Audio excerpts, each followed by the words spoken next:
ชนชาติไทยหากคำตอบเธอคือไทยแล้วหมายถึงชาติเดียวกัน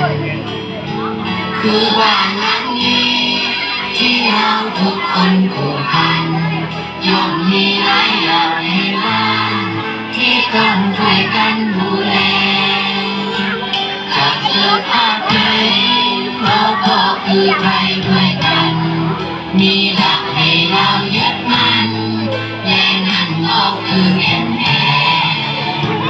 จิตวิญญาณไทยอ่อนน้อมแต่ไม่อ่อนแอถอยได้แต่อย่ายอมแพ้ให้แก่อายุที่ท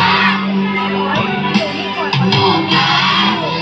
สามสีบนพื้นไทยลงนั่นคือความหมายตร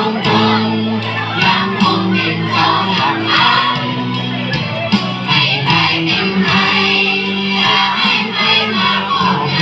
ำเสรีภาพในความเหลื่อมล้ำย่อมออกกำเนิดจากไทยจากใจที่กล้า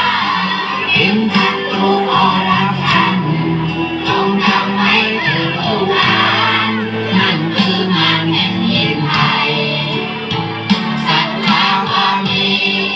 รักษามัคคีด้วยก้าวให้ทันโลกทุกใหม่เปิดใจรักการเปลี่ยนแปลง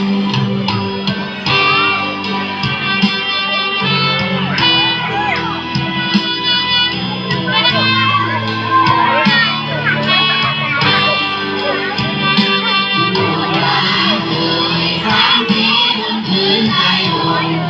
นั่นคือความหมายตรงๆยังคงเป็นเสาหลักให้ไทยเป็นไทยอย่าให้ใครมาครอบง